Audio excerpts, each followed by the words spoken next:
here. It's a pleasure to be among you all. My own take about the future is, and how I'm seeing you and all that you've learned is that I think I am seeing the future. And I think it looks good. It looks good because the future of our country will take us to a different place from where we are. And I'm glad that you are equipping yourself with the skills. While I thank Mr. Johnson Abali, who I have known and respected tremendously for many years, whose quest I totally believe in and buy into, and who I would always support wherever I can, I also respect all of you, because you could have done a number of other things, but you stayed the course, you learned these skills, and I hope you are going to take these skills out and make the change that we need to make in our country. I am of the generation that I think we must have failed this country in many ways, but I'm hopeful that you will not fail your country, that you will take us to where we are supposed to be. And that's why when we talk about leadership, I think people say you are leaders of tomorrow. I don't agree.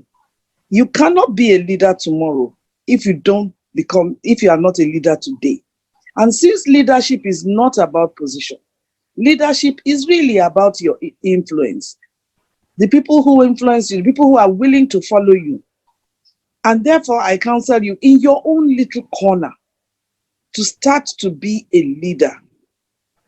And a leader, I've taught leadership many times. And when I ask people, what are the characters? Tell me about a leader you admire. Tell me about that person. They always say things like he was humble, he was full of integrity, he was visionary, he had focus, he had a passion, he was self-disciplined, he continued to learn. He never stopped learning. He built relationships with people younger than him, older than him or her, the same age, in order to keep learning, in order to keep growing, and in order to keep influencing. And so I counsel each one of you to listen to those descriptions. None of them said he's handsome or she's beautiful or she's rich or anything. But they mentioned the characteristics of that person that had influenced them. So I hope that you will take away from here that leadership is not about pure position. Leadership is about your influence. And therefore, I say it again, influence your community, influence your family, and you will see how your circle of influence will continue to expand. At a certain time, we have a small circle of influence. And if I look at my own career, when I left university, I started working in a bank. I was an officer. I had one officer reporting to me. After a while, it was 2 or 3 people. After a while, it was a group of maybe 10. After a while, I became a more senior person and was in charge of a section. Eventually, I rose to become a branch, the assistant manager in a branch before I left banking. And so, what I have learned all through those years is, let me influence the people who are working with me. Let me be a role model, a mentor, somebody they can confide in, somebody they can work with, somebody who leads the way, who shows the way, believes in the way, and lives according to the way. And so that's why I counsel each of you, and I wish you all the best. I'm looking forward to all your successes in life. And I hope you will not hide your light under, what do they call it? Hide your light, but shine, so that your whole generation and the whole country will see what you are made of. I know you have learned a lot of skills. For me, the 21st century skills, as we call them, or core skills, they are essential to success. You cannot be a successful leader if you cannot work in teams, if you cannot collaborate with others, if you are a loner. Because when you are a loner, who are you influencing? Who are you leading? They say that a leader is someone who has followers. If you don't have followers, you are not leading. You are merely taking a walk. So if you do not want to take a walk, you must influence people around you. And so you must be a team player. You must be a good collaborator. You must be a good public speaker. Not everybody came to public. Not everybody is like Johnson Abali, who can speak to any crowd, in their impeccable diction. But we cannot learn. It's a skill. And I'm sure he's told you, like all skills, a skill can be learned, it can be taught, it can be mastered. So I was very shy. Most people won't believe that.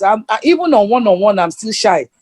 But when it comes to addressing an audience, I just lose that shyness because I've learned to manage and master that side of me. So you must be a good speaker, a good communicator, a good collaborator. You must be somebody who is innovative, because we can't look at solutions and solve them the same old way.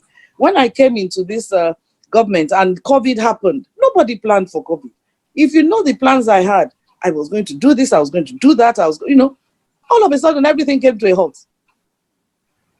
And I called people and said, but private schools, especially expensive private schools, they are teaching their students online. We haven't invested in the past sufficiently in technology to do this. How are we going to reach our students? Some people said, leave it, it won't be for long. Let them stay at home.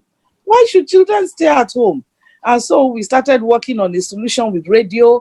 We called many radio stations. Some said pay 500,000 naira per day and things like that. One or two took a risk and said, we'll do it free.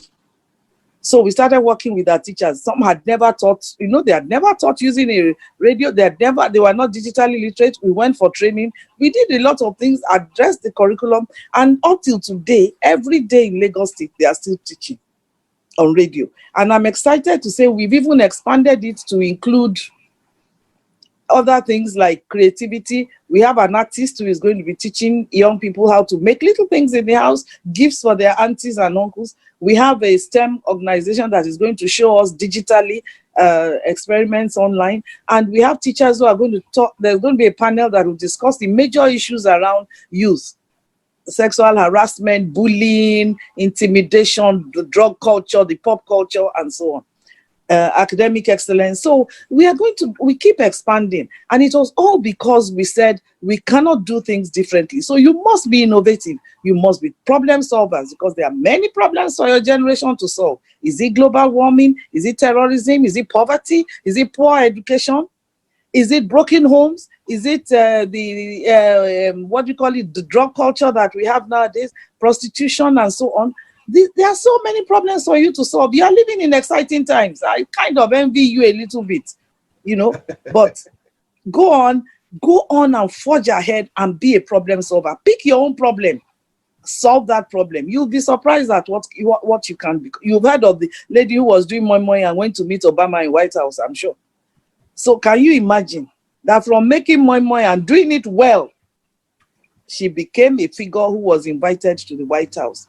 So whatever you do, do it well. Be innovative, be creative, be a problem solver. These are some of the skills. And of course, be digitally literate. I don't think you should know how to use technology to improve your own productivity, so that you are able to do great things with technology, do films, go on YouTube, be influencers on YouTube, be influencers on Instagram, so that people turn to you. When I want to learn about leadership for young people, who should I talk to? It should be one of you. When young people have issues, maybe in school and so on, how can I solve this problem? This teacher is harassing me, these seniors are bullying me. Who should I talk to? It should be one of you. And you could use digital literacy to reach the world. So, like I said, you are living in exciting times.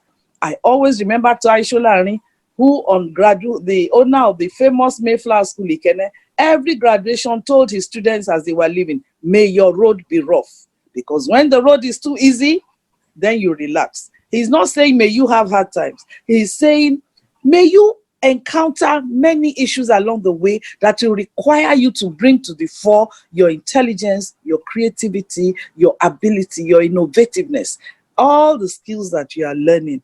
I am very proud to be the Commissioner of Education, because I have people like you who will ensure that the future is better than our today. And therefore, I again thank Governor Babajide Olushola Sanwo-Olu, because he has given me this gift.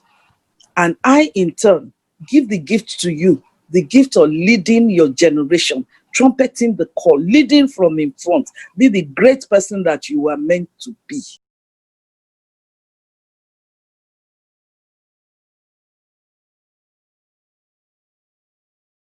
Thank you for your question. You see, not everybody is going to buy your views. What you have to do is your messaging. Look at your messaging. How am I going to get through to? What will they, you see, when you talk about environmental, like when people talk about global warming, some people say it's not true, Joe. It's not true. But you have to show them using data, using facts, using images, using as many ways as possible to show them. And then let me tell you, go and look for a core group of people who believe in you so that they will help you propagate that message. Not everybody is going to believe. Many will stay on the shelf, but they stay on the, those people who are on the shelf are easier to convert when you have a core group of people who believe and who you are all sending a consistent message out together, and who together with you are sending this consistent message. Then those sitting on the shelf will start to bind. You see, to expand your circle of influence, you do it gently. You can't force them. You know that, don't you? But you have to convince them. So it's your language, it's your communication, it's what you are using, it's the data, it's the statistics, the reality. Show them how it affects them. Show them why they should be interested. Like I said, and target the people sitting on the shelf. The people on the shelf are like, I'm not against it, but I don't really, get it. Those are the ones you convert. If you can convert them, there are hardliners who will never be on your side. I hope you know that. You don't waste your energy on them.